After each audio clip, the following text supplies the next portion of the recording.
I'm going to explain what a militia is and how it protects against a standing army with a simple infographic here. Okay? If you envision a geographic region like the United States, the mainland United States like this, imagine a standing army being raised, or even several standing armies being raised in the midst of the people, so that they were going to attempt to take their freedom. Let's look at this as even a foreign invading power for the time being. Okay? So let's say 3 standing armies invade the United States and take up these positions as their main positions. So those red dots represent a standing army. The next thing I'm going to show you is what would represent the militias of the people, constituted and being present within the borders of the United States. This is what properly constituted militias would look like.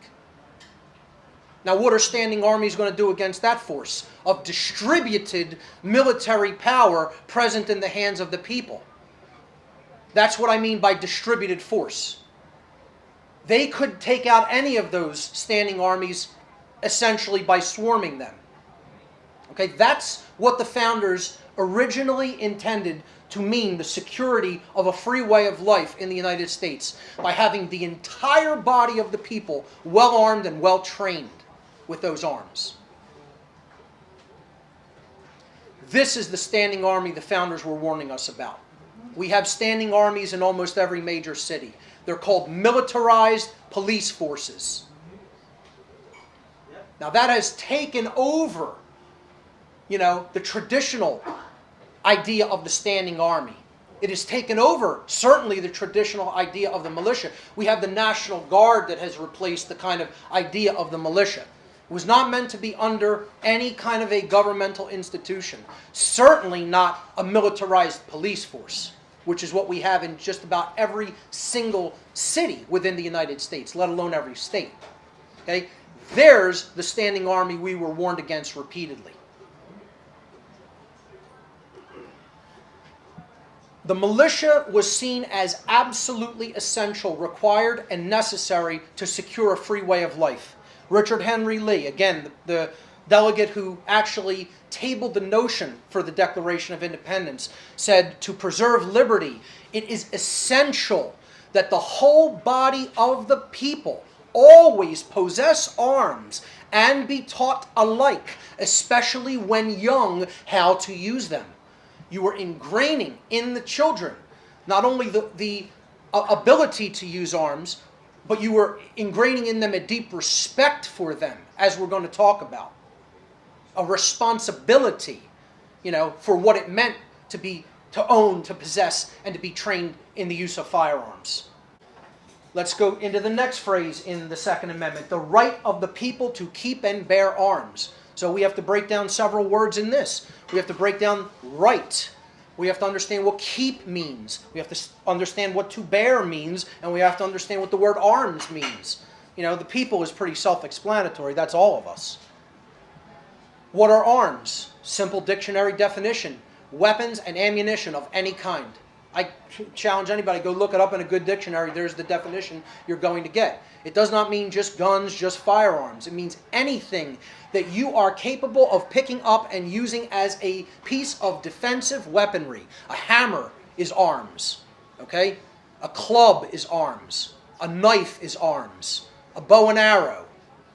A handgun or a semi-automatic rifle. Okay? They're all arms. It's what can you use in a defensive capacity when you are being accosted with violence against your life, your freedom, or your property.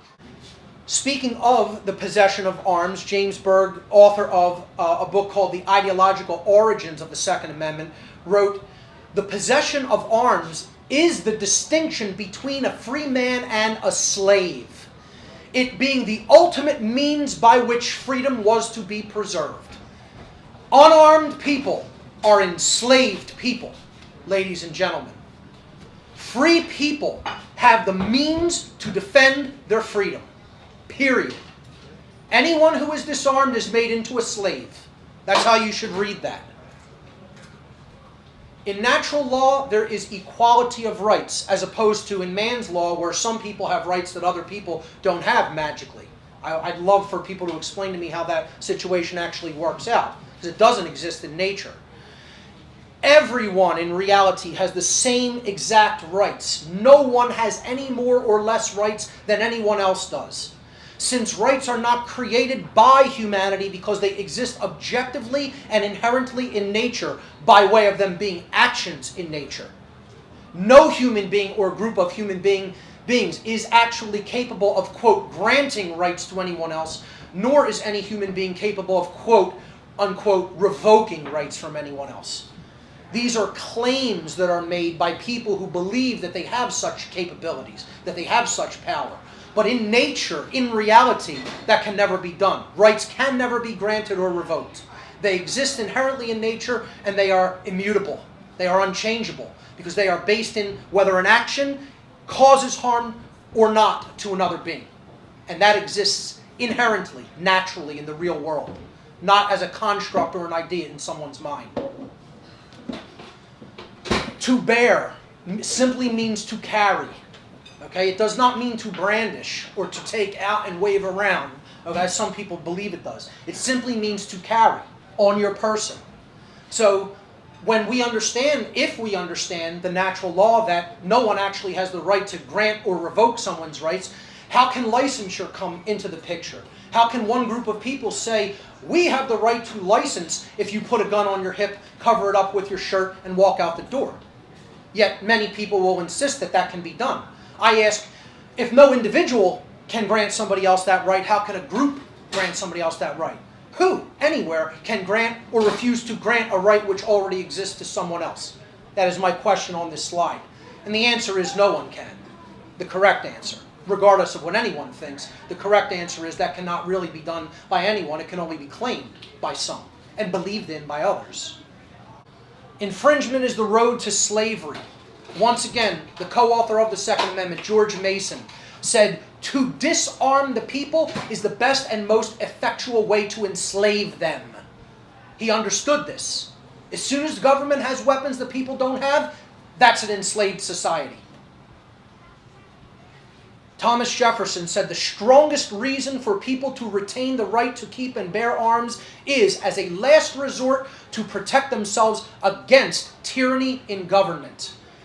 It was not about hunting rights. It was not even about self-defense within your own home, although that comes into the picture.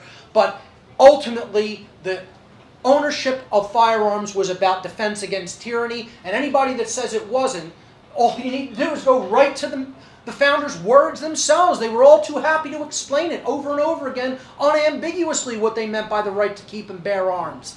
It wasn't about any of these other things. It was about your ability to defend yourself against a standing militarized presence in your midst.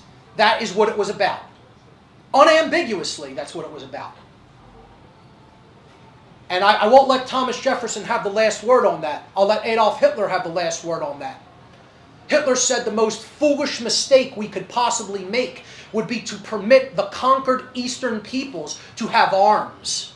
History teaches that all conquerors who have allowed their subject races to carry arms have prepared for their own downfall by doing so. So let's not have any native militia.